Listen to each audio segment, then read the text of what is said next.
निकाय चुनावों की डेट फाइनल होने के साथ साथ अब नई तरह की बातें होने लगी। हर जगह चर्चा का माहौल है और चर्चा सबसे ज्यादा बीजेपी और कांग्रेस के बीच में हो रही है। चर्चा इस बात की हो रही है कि क्या बीजेपी इस बार, क्योंकि पहला चुनाव होगा मुख्यमंत्री भजनलाल शर्मा का, वो प्रदर्शन कैसा रहेगा, और कांग्रेस को इस बात का डर है कि अगर बीजेपी अपनी रणनीति में कामयाब रही तो फिर आने वाले विधानसभा चुनाव में कांग्रेस के लिए बहुत बड़ी मुश्किल हो सकती है, क्योंकि निकाय और पंचायत चुनाव से ही आने वाले विधानसभा चुनावों की रूपरेखा तैयार और इन्हीं चुनावों से तय होता है कि सरकार किसकी बनने वाली है विधानसभा के चुनाव। यही वजह है कि बीजेपी और कांग्रेस दोनों ही पार्टियों ने अपनी तैयारी शुरू कर दी, लेकिन इन दोनों ही पार्टियों के सामने मुश्किलें भी कम नहीं। नमस्कार, स्वागत है आप सभी का द फैक्ट इंडिया पर और मैं हूं आपके साथ पूजा जाधव। निकाय चुनाव पहले होंगे, पंचायत के चुनाव बाद में होंगे, हम सभी जानते हैं। तो इसीलिए सरपंच से पहले आपको अपने जो प्रधान है वो मिल जाए, और बस यही वजह है कि अब सबसे ज्यादा टेंशन बीजेपी और कांग्रेस खेमे में, क्योंकि दोनों ही पार्टियों के सामने जो तैयारी चालू होगी उन सभी के सामने सबसे ज्यादा मुश्किल होगा सही कैंडिडेट को उतारना, क्योंकि जो अभी बदलाव होंगे उसमें बहुत सारे कैंडिडेट्स होंगे, उनकी सीटें चेंज हो जाएंगी, मतलब बहुत सारी चीजें होंगी, वार्ड चेंज हो जाएंगे। बस इसी बात को लेकर के दोनों खेमों में टेंशन है कि कहीं बगावत न हो जाए। तो आज इस वीडियो में हम विस्तार से बात करेंगे बीजेपी और कांग्रेस की रणनीति। सरकार ने हाई कोर्ट में चुनावी कैलेंडर पेश कर दिया। 13 अगस्त को लॉटरी के साथ वार्ड की तलाश शुरू होगी और 27 अगस्त तक नामांकन भर लिए जाएंगे। लेकिन सवाल यह है कि 15 दिन के काउंटडाउन ने बीजेपी और कांग्रेस दोनों ही खेमों में हड़कंप क्यों मचा दिया।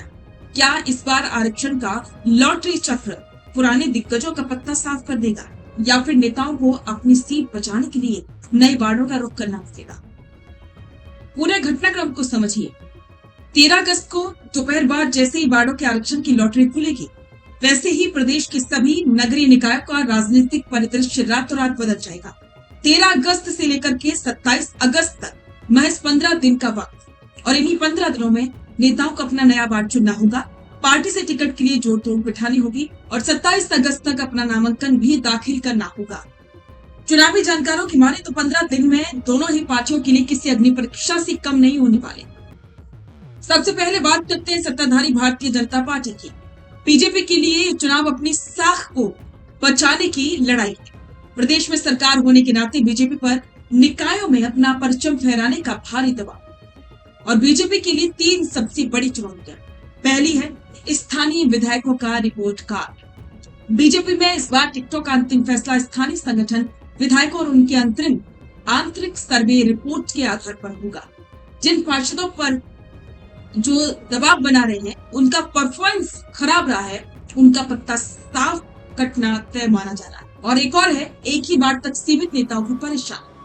बीजेपी के कई दिग्गज नेताओं ने सालों से एक ही पारंपरिक वार्ड से चुनाव जीत करके इतिहास रचा है, लेकिन अगर लॉटरी में वो वार्ड किसी दूसरी श्रेणी यानी कि महिला, SC, ST, OBC के लिए आरक्षित हो गया तो नेताओं के लिए पड़ोसी वार्ड में जाकर के खुद को साबित करना बहुत मुश्किल होगा।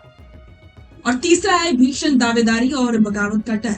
बीजेपी में हर वार्ड से 4 से 5 मजबूत दावेदार लाइन में है, और 15 दिन के कम समय में अगर किसी का टिकट कटा तो निर्दलीय के रूप में बगावत का खतरा सबसे ज्यादा बीजेपी को ही झेलना पड़ सकता है।